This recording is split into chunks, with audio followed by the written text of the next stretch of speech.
Good afternoon, ladies and gentlemen. Welcome to the Best Practices session of Global Korea Convention 2021. I am your moderator, Kim Min-ji. It's nice to meet you today. And in this session, we'll look into the civil society and public sector as well as government projects that have been carried out overseas. And we have 15 agencies participating in this session who will be sharing their best practices. Through our webpage of the Global Korea Convention 2021, all of the presentations will be broadcasted live. Please make sure that your cell phones are on silent mode and please avoid moving around during the presentations. We are providing Korean and English simultaneous interpretation. Channel 1 is Korean and Channel 2 is English. Please use the receivers on your table, and after the sessions are finished, please leave them on the table before you leave the hall. I'd like to thank all of our VIPs who are participating in this session. We will now begin the Best Practices session of Global Korea Convention. In the first session, we will be listening to the presentations by KOICA, Korea International Cooperation Agency, and this session will be moderated by Kim Song-ju, Director at KOICA. Please welcome him with a warm round of applause. Excuse me, please welcome her with a warm round of applause. 예, 안녕하십니까? 2021 글로벌 코리아 Good afternoon. 세션을 시작하겠습니다. Welcome to the KOICA session of the Best Practices session of the Global Korea Convention. I am Director Kim Song-ju of KOICA, and I'll be moderating this session. With the spread of COVID-19, there still continues to be a lot of interest in ODA projects, and so thank you very much for your interest in our efforts. We're going to talk about the most urgent task that we face right now, which is climate change and pandemic response. We'll look into the projects and strategies of KOICA in this endeavor. So I'd like to introduce to you our participants. And so we're going to have Hyun-Woo, Director General for Climate and Pandemic Response, and Kim Jihi, our team leader of the same department, is here. And now I'd like to introduce to you our VIPs who are here with us. From KEI, Korea Environment Institute, we have Hyun-Woo. We have Hyunsik from KOICA, Korea Environmental Corporation. And from Green Technology Center, we have Director General Dukwoo with us. We will now have the opening address by Lee Hyun-Soo, Director General of Climate Crisis and Pandemic Response Department. Please welcome her with a warm round of applause.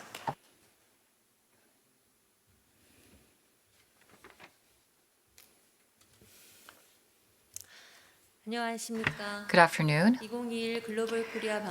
Thank you for joining us at the Global Korea Convention 2021, the Best Practices session hosted by KOICA. For the past 2 years, we have been hit by the COVID-19 pandemic, and in all sectors of our society, including economy and every other sectors, we had to experience many changes, including structural changes, and there were also changes that we were experiencing in international cooperation. There were many challenges, and also in terms of pursuing the Sustainable Development Goals, we were negatively affected.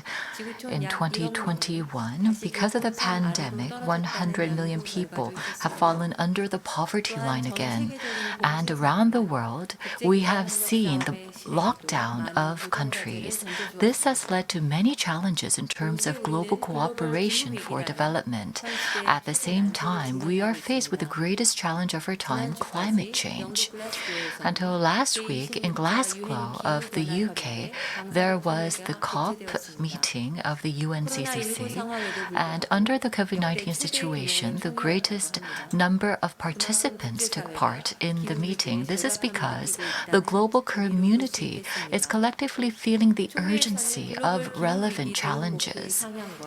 we have seen upgraded targets and greater execution efforts to meet the challenges of climate change. However, even if we meet all of the targets, nevertheless, it will be difficult to constrain the temperature rise of Earth by less than 1.2 degrees Celsius. Also, the ODA for developing countries and also the climate fund goals have not been met up till now, and there are many challenges in terms of that. At the same time, responding to the pandemic and also the challenges of climate change has become our greatest pressing task, and various efforts are being made. We have established a department dedicated for these efforts, and in order to strengthen resilience, KOICA has developed the ABC program so that we can support developing nations in responding to the pandemic. We have been providing support for green financing for developing countries, and also we have the midterm plan for green cooperation and also cooperation for carbon neutrality, also centered around the areas such as rural development. We have been working with developing countries to help them adapt to climate change and mitigate the impact of climate change. More specifics will be given to you during the presentation. Despite the short period of time during this session, I do hope that we will be able to introduce to you the various activities that has been carried out by KOICA to respond to the pandemic and the challenges of climate change. Also, I do hope that we can share the experiences and insights of relevant organizations to seek ways for the way forward for international development cooperation in this new era. Thank you very much for joining us once again. Thank you. Thank you very much for those remarks. I'd now like to go on to the presentation by KOICA. We have team leader Kim Jihi, who will be giving a presentation on supporting green recovery through ODA. So please begin your presentation. Hello, good afternoon. I am Kim Jihi, team leader of the Climate and Pandemic Response Team. Today, I'd like to talk about our responses and efforts to fight the epidemic and the climate crisis. And all of the experts here are experts of climate crisis, but KOICA uniquely has been dealing with the two issues of infectious disease and climate crisis through a single team. And so we'd like to share with you our projects and experiences in this effort so far. So these are the contents of my presentation. So going right away to my presentation, what efforts have we put in to fight against COVID? First of all, right after COVID began, we had many staff members who were working in the field, and we decided that for their safety, we had to have them come back home. We had about 2,000 staff members who were working in 54 countries, and so from March of last year, there were a series of events, but we ensured that they will all transfer back to Korea safely. So for example, we formed a standing review council on the COVID situation. They were in operation round the clock. And also we provided emergency support at the request of international organizations such as UNHAS, UNDSS, and International SOS. And we had 1,933 staff members of KOICA, as well as 292 Korean nationals safely transported back home. And so aside from these staffs who have returned home, we still have about 600 staff members working in the field. And of course, it's a very difficult situation in the field right now, but we wanted continuity for our projects. And so we have some essential personnel that still maintain our basic operations there. We have 44 overseas offices right now. They continue to work, and in fact, we have seen the number of personnel increase slightly. For the safety of our essential personnel who are still in the field, we had to develop scenarios for safety responses. We have flexi work systems established, and we are supporting with the testing. Our headquarters is in Seongnam here in Korea, and right beside that we have an HRD center. And except for the COVID period, we have about 6,000 trainees come from overseas to come to our HRD center. And so this HRD center has now been turned into an interim treatment center for the Korean people during COVID response. And so we are ensuring that there is transparent disclosure of information to persuade the local residents to change the use of our HRD center. And so we have about 5,300 confirmed cases and self-quarantine patients who are using our facility. Our Director General did mention this earlier, but before COVID began, so by March of 2020, we had the Emergency Management Strategy Task Force established, and by July of last year, we had the Epidemic and Climate Response department established. As of now, 64% of our field personnel have come back home temporarily, and so there's been a lot of limitations with regards to our activities because of the local lockdown. So we had to introduce very flexible ways of working, and we had to ensure that midterm support will be provided to the field, and we have maintained the employment of many of our local staff members. And we have established what is called the COVID Response Safety and Business Management Guidelines. And so right now we have a 97% level of operations for all of our projects. And I will be talking about the Green New Deal shortly, but along with Green New Deal, we have the Korean type of New Deal policy. And an important pillar of that is the Digital New Deal ODA. And so use of ICT and other contactless or contact-free projects in the post-COVID era, that are the types of projects that we are developing. And so with our partners, we have shared these guidelines. And I'd like to share with you a best practice. And so it's the same in Korea, but for the developing countries also, there's been a lot of school closures because of pandemic.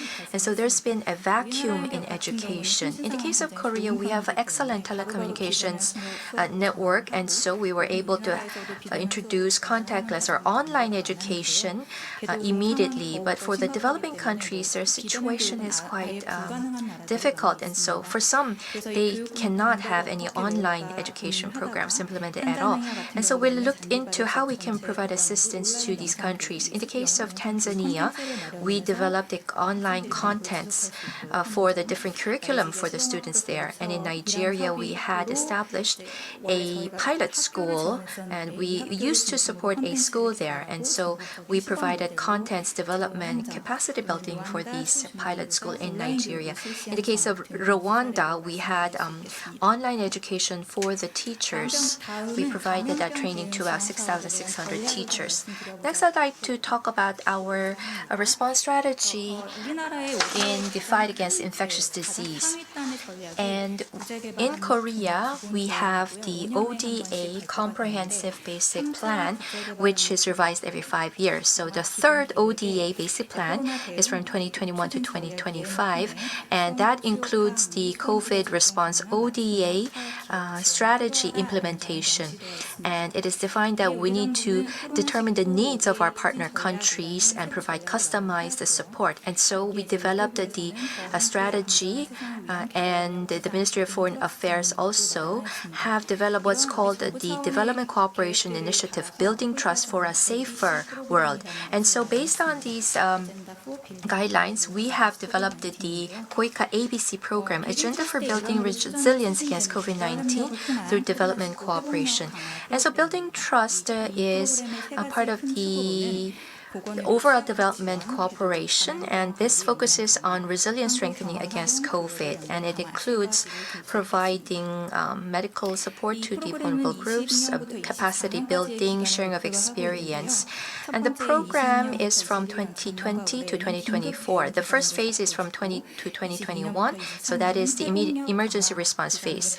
2022 to 24 is the resilience strengthening period. So last year, we provided the testing kits, the masks, and other equipments and medical supplies. And from next year, we will be looking into mid to long-term development, project development.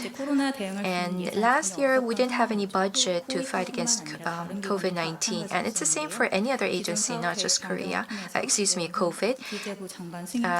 not just KOICA, but we were able to secure a budget very quickly for this year, amounting to about 102 billion won. And so we have been providing various support to the different partner countries, and we've had much achievement so far. So we have about 116 countries that are receiving support through our KOICA's ABC program. And we have the number of projects, 743, number of recipients of the benefit, 41.3 million. Let me share with you some examples. So ABC is comprised of action for fragility, B, building capacity, and C, comprehensive cooperation. So diagnosis, treatment, vaccine, and humanitarian support has been carried out. You might be interested about vaccination support, so let me explain. KOICA is not providing direct vaccination supplies to the developing countries around the world. It has been very difficult to secure the vaccines. And so KOICA, as an organization, had difficulties in securing the supply of vaccines, but rather what it focused on was to provide additional resources. For example, the trucks and vehicles for transporting the vaccines, and also the medical resources, the human talents required for vaccination. So let me give you some examples of the projects that were carried out. First is the case of Uzbekistan. Uzbekistan, after it was hit by COVID-19, well, the president of Uzbekistan met with the specialists of Korea. This country emphasizes health care, and there has been a lot of healthcare projects already in Uzbekistan. For example, capacity building for medical professionals and construction of hospitals were some of the projects. The country was favorable towards Korea. It has a high level of trust in Korea. That is why the president met with the specialists and professionals in Korea and asked for consulting and advice. And so the professionals of Korea went to Uzbekistan and so met with the officials to establish a control tower for emergency response and provided consulting on how to respond to the pandemic situation. Korea and Uzbekistan leaders engaged in a telephone conversation as well, and the president of Uzbekistan thanked for the support by Korea. And also Ghana, the GHSA program was being carried out as part of the program. This is the program for global healthcare security agenda. And in Ghana, there was not enough epidemiology inspectors and professionals, and there was training program. This was a training program ongoing to foster such experts. But while this program was ongoing, the country was hit by COVID-19, and so the trainees under this program played a significant role in carrying out the epidemiology inspections. DR Congo, well, there was a designation of a facility in DR Congo to carry out COVID-19 diagnosis, and KOICA assisted and provided support to DR Congo. So this diagnosis center received the support of KOICA to play a central role in COVID-19 diagnosis. Now let's go on to a totally different topic, which is climate change response. In terms of climate change, there are many different strategies. And if you see here on this slide, these are the strategies of the Republic of Korea. There was a Korean New Deal comprehensive plan that was announced in July of last year. And the two pillars of this plan is the Green New Deal and Digital New Deal. Because of COVID-19, we were hit by economic recession. And so we had to recover. And for that, we decided to target the green industries and the digital industry so that we can overcome the difficulties stemming from COVID-19. And also, the strategy for obtaining carbon neutrality by 2050, the strategy was established. So we want to be carbon neutral by year 2050. And also under this, we have the strategy for a Green New Deal ODA grant provision, and also Green New Deal ODA strategy for assistance to developing countries. And the important part here is that the ratio or the proportion of the Green New Deal ODA will be upgraded to meet the average level of OECD Development Assistance Committee. Among Korea's ODA, about 16.5%, 19.6% is related to the Green New Deal, but the plan is to increase that to the average level of OECD DOC, which is 20.1%. So we want to meet that level or exceed that. If you look at the nations under OECD DOC, we can see that countries are laying out very aggressive targets. For example, 50% or more of their ODA will be investing in Green New Deal projects. And so for Korea to meet that level, we have to make great efforts. Now, let me explain our climate action midterm strategy. We have 10 sector strategies, and one of them is a climate action related strategy. As you well know, GHG emission reduction is one part, and also how are we going to adapt to climate change? That climate change adaptation is another important part. So if you look at strategy number 1, that is to provide support for obtaining carbon neutrality. Number 2 is support for green recovery and climate adaptation. And number 3 is expanding the Green Climate Partnership.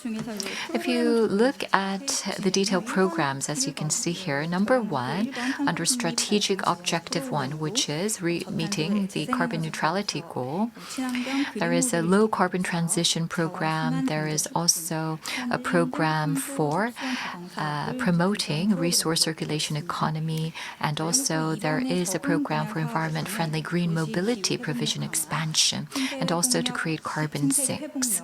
Also for strategy objective number 2, which is for green recovery support programs, there are programs such as strengthening urban climate resilience and restoration of ecosystems and mitigating natural disasters caused by climate change. So I think I will have to talk about our work with GCF. GCF, the Green Climate Fund, has the largest amount of green financing resources. It gives financing to accredited entities only, the AEs, and KOICA has been making efforts for 3 years to receive that accreditation. During the Board of Directors meeting in July of 2021, KOICA was recognized and approved as an accredited entity, and so now KOICA now has the national direct access, and it will be able to pursue small-scale projects of $50 million or less, or provide support for B-level projects in terms of the environmental and social risks. So starting from next year, we do believe that we will be able to carry out projects with the Green Climate Fund support. The fact that we have received accreditation as AE of GCF means that we will be able to further promote our best cases and expand our efforts. And it also shows that our efforts have been recognized to meet the global standards. Now, as we carry out GCF funded projects, we are making efforts to create candidate pools. And last but not least, I would like to talk about a project that is related to GCF. This is a project for building a solar power plant in Fiji, a Pacific island country. What's interesting here is that the solar generator will be built, but at the same time, this project targets climate change adaptation by strengthening agriculture capacity. So under the PV modules, there will be crops grown. And if you look at the financing, a total of $60 million will be required, $8 million from KOICA, $5 million from GCF, $2 million from the private sector, and $1 million from the Fiji government. So the Fiji Development Bank is participating as an AE, and KOICA is supporting indirectly, not directly as an AE. The Obalau Island of Fiji will be where this facility will be established. Up till now, 100% of the energy was generated using fossil fuel, diesel. So this project is ongoing. The infrastructure is being developed at this moment, but once the project is concluded, then the energy generation, 50% of it will be switched to energy created from renewable clean energy resources. And we do believe that with the construction 4 milliwatt of the PV generation will be made possible, and there will also be a 5 milliwatt ESS infrastructure built. And also, there will be capacity building for operating the facility, and also policies will be built for promoting renewable energy resources, and also there will be research on growing the crops, pilot crops, and also improving distribution channels. Sometimes crops, if there is a change in the temperature, sometimes the productivity level could go down. This is because of climate change, and also because of climate change, there are some changes in the crop production, and so through this project, there will be research conducted on what kind of crops can show high productivity despite the climate change conditions. Thank you very much for listening to my presentation. We'll go straight into the panel discussion. We'll go into the panel discussion. We'll invite the panelists to come up on the stage. We will be talking about two topics. First is on green transition for developing countries, and second is the best practices of the different agencies involved. And so, for our panelists, we have Dukwoo, who is the Director General of the Climate Tech Cooperation Division at GTC. Next, we have Hyun-Woo, who is a senior researcher at KEI Korea Environment Institute, and from KOICA Korea Environmental Corporation, from the Department of Global Cooperation, we have Mr. Yoon Hyunsik. And from KOICA, we have Jihi, who gave the presentation from the Climate and Pandemic Response Team, who will be participating as a panelist. And so, Director General Dukwoo will be moderating the panel discussion session. Good afternoon. I am the Director General of the Climate Technology Cooperation Division at the Green Technology Center GTC. Thank you very much for inviting me here.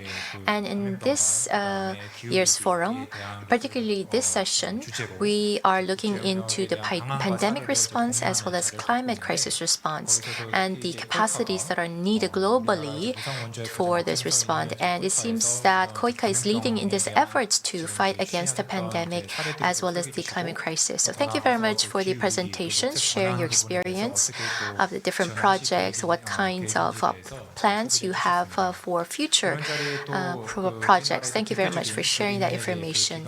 And we have the leading green agencies here with us, which are Korea Korea Environment Institute and Korea Environment Corporation. They'll be sharing their examples also with regards to how they are supporting the green transition of the developing countries.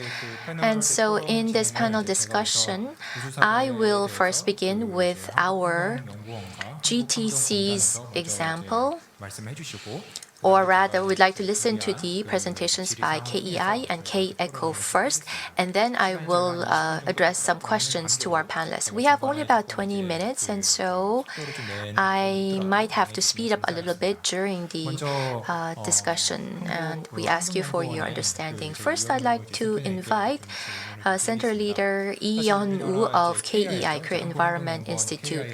So at KEI, so the Green New Deal policy and the net zero policy development was some of the most important works of KEI. So in that respect, in terms of cooperating with the developing countries, are there some best practices that you would like to share with us from KEI? First of all, thank you very much for inviting our agency to this session. I am Lee Hyun-Woo from the Global Cooperation Center at KEI. Previously, our Korean name was Korea Environment Policy Assessment Institute, but recently we've upgraded the name to Korea Environment Institute. By next year, we will be celebrating our 30th anniversary, and of course there's been many things that we have done over the years, but international cooperation, it's been about 20 years since we've had such global scale collaboration efforts. And since the emergence of the sustainability concept, we've been working for global cooperation over the past 2 decades. Since we are a policy research institute, so rather than carrying out the projects ourselves, we provide policy support and recommendations to different agencies.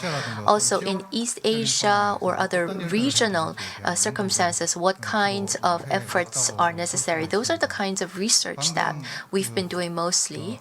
And you just heard from our moderator that, for example, on net zero, how are we going to encourage international collaboration? In fact, that is an area that we're looking into right now. For example, this year, during summer, with regards to carbon neutrality, we conducted a public survey here in Korea.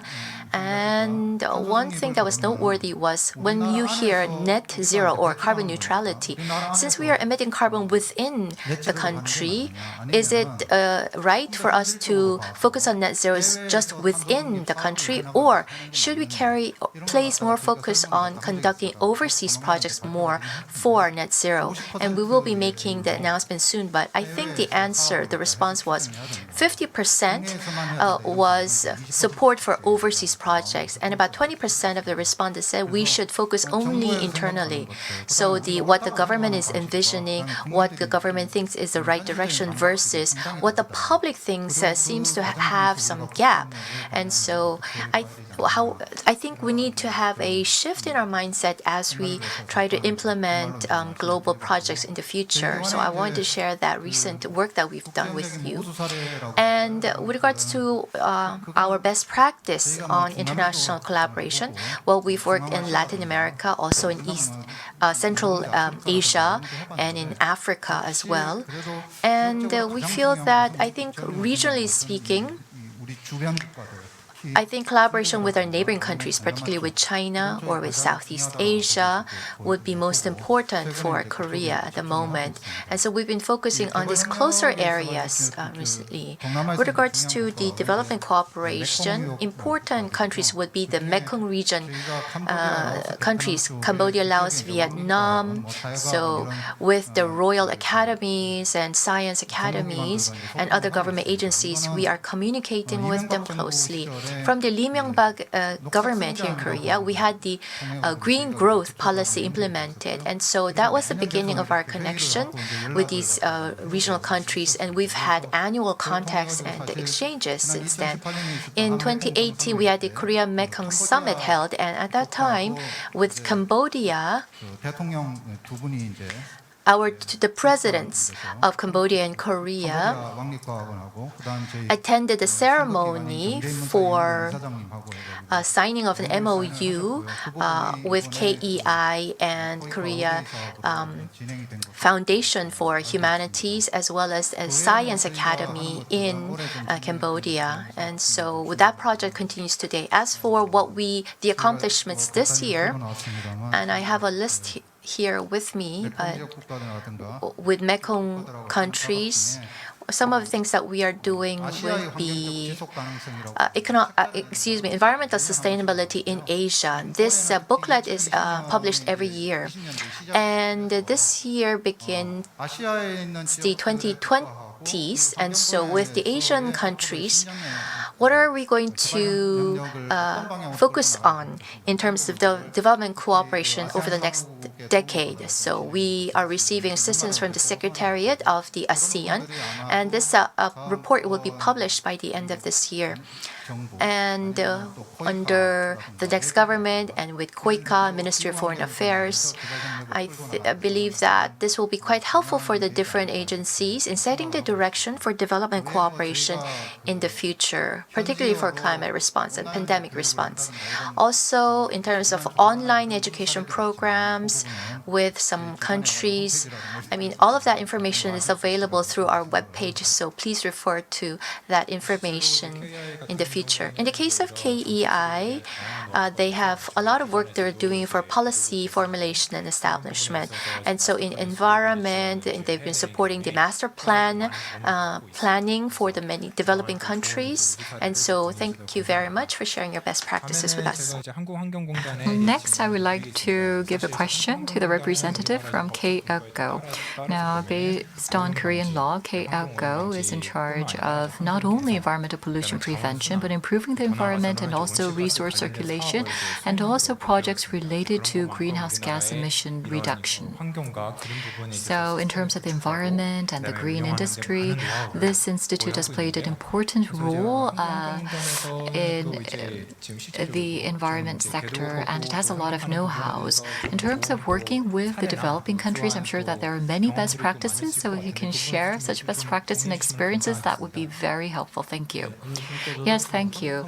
I am Director for Global Cooperation at the Korea Environment Corporation, Yoon Hyunsik, and KOICA, the Korea Environment Corporation, is in charge of the various aspects related to the environment. We implement the government policies related to the environment.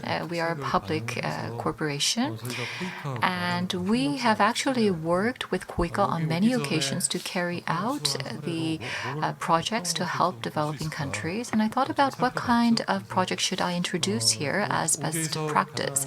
In terms of the ODA, I think that the greatest challenge would be sustainability. After the project is over, how are we going to ensure that what we have established can continue to be maintained and operated, and also how can we make sure that many people can benefit from our efforts? So I looked up some projects. The first project would be the 2017 project in Colombia. It was building an infrastructure for measuring the climate, air condition, and the people of the Colombia would be able to verify the climate situation on a real-time basis. So we have Air Korea, and we benchmark this to create the Air Colombia. And if you look at Air Colombia, you will be able to identify the air condition of the major cities in Colombia. You can use an app that you download, or you can check it through your laptop, personal computer. And so based on this, various policies were established. The second project I would like to introduce is the one in Africa. Côte d'Ivoire was a target country. It was to build a sewage facility. And the first stage of the project has been completed. Right now, the second stage is ongoing.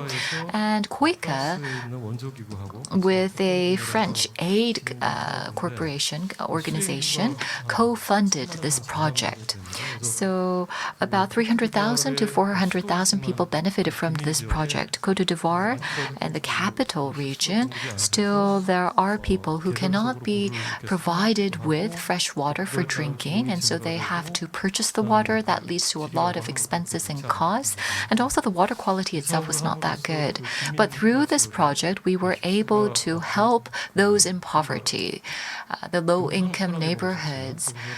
So, of course, here drinking water is it's easy to gain access to clean water, but there it is very challenging to actually gain access to clean and fresh water. And so we successfully carried out this project in terms of providing access to fresh water, and we worked with KOICA. Thank you very much. Yes, so we heard about the best practices. We also worked with KOICA to carry out projects in Indonesia. For example, we monitored the water quality there, and we had actually planned the project with KOICA. We wanted to provide the solution to the developing countries because we recognize that the solution of KOICA was quite popular. It actually helped strengthen the capacity of the developing nations. And I think that what he explained is in link with what I just said. So thank you very much for introducing the best practice. So now I'd like to ask a question to team leader Kim Jihi from KOICA. Of course, you gave a very detailed presentation earlier, but this year also we are trying to establish our implementation strategy for the Green New Deal. And one of the questions that we receive most often is green or greening for developing countries. Isn't it too early? I mean, for them, economic growth or health would be more important areas rather than environmental issues.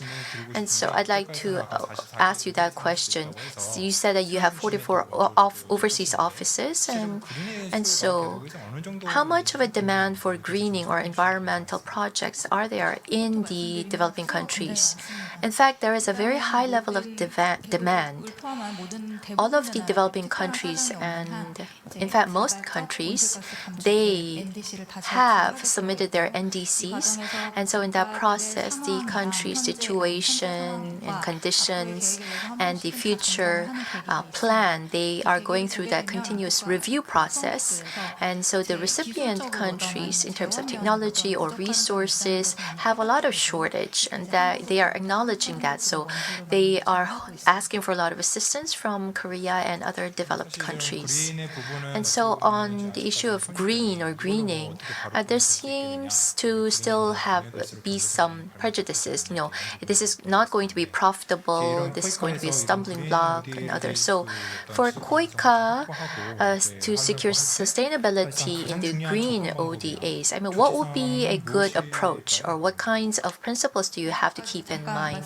I did mention briefly, but in terms of the economic viability, the green projects already have the advantage in the market. For example, if you look at the equipments, or for example, if you look at the oil prices right now, in terms of maintenance and operations, the renewable energies have greater advantage. And in fact, the developing countries know that there is a comparative advantage to the renewable energy, so they are already leading the efforts to introduce these new types of energy. And so what's most important is the legislation and institutionalization. So when we have Korean agencies trying to support these developing countries, they need to have the legal framework in place already. And of course, they are showing great their willingness to establish that institutional foundation to participate in the projects. Yes, thank you for that. Now, at our organization also, the PPPA, we had planned for a private investment project, but because of the lack of institutions, we were not able to figure out how we can do the management of after getting rid of the waste. So the institutions, I do agree, are very important. And I think that perhaps there's a lot of know-how that the Korea Environment Institute has. So I would like to ask you, what do you take into consideration when you're supporting the developing nations in these types of projects? I think that it was 7 to 8 years ago, we worked on the Vietnam Green Development Master Plan. We worked with KOICA. And at that time, not only Vietnam, but from various regions, what kind of development projects are required for green growth was the question that we received a lot. There was a lot of interest in this. Japan, well, I understand that some projects have already been implemented in relation to this plan. Now, our government, in terms of Green New Deal, wants to increase the level of ODA, targeting the Green New Deal projects to meet the level of the ODA provided by the DOC nations. But for that, we have to make a lot of effort and we need preparations. Now, when we do increase ODA for green projects, then what do we need? We need a project model established first, a very clear project model. Up till now, if you look at why there was not enough ODAs in the green sector, was because the project and the business models were not clearly established. And we have a representative from KOICA, and I understand that when it comes to water and waste, you do have a business model or a project model. And also the forestry agencies, they do have a very clear project model. But when it comes to the green projects, we have to have a good understanding of what are the demands of these countries in this area. And we need to have a clear project model that can meet their demands. So first, I think that we have to come up with a very clear project model. How can we do that? How can we establish the right model? Well, there is not a right or wrong answer to this, but I think that we can think of about two approaches.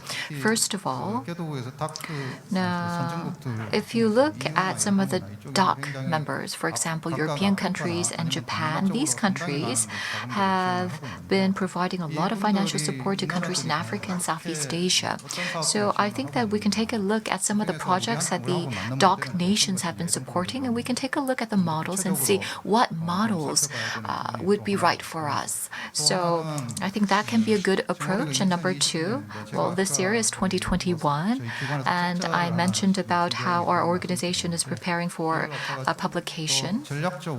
I think that we have to be more strategic. For example, until 2023, we have to think about the ASEAN nations and the Asia-Pacific region and think about what kind of projects we can carry out by 2023 and what kind of project can really help the countries in the region for green transformation and carbon neutrality. I think that continuous research is required, and also the organizations and institutes here today must communicate on this topic continuously.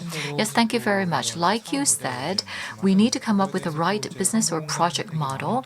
I understand that KOICA has a lot of models and solutions, and so in terms of that, perhaps we can utilize the know-hows that already exist and utilize the know-how to help the developing nations. Can you briefly talk about that? How can you assist or help? And perhaps KOICA might want to participate and join with you, so can you please answer? Yes, I don't have enough time because this is a topic that I can talk about for hours.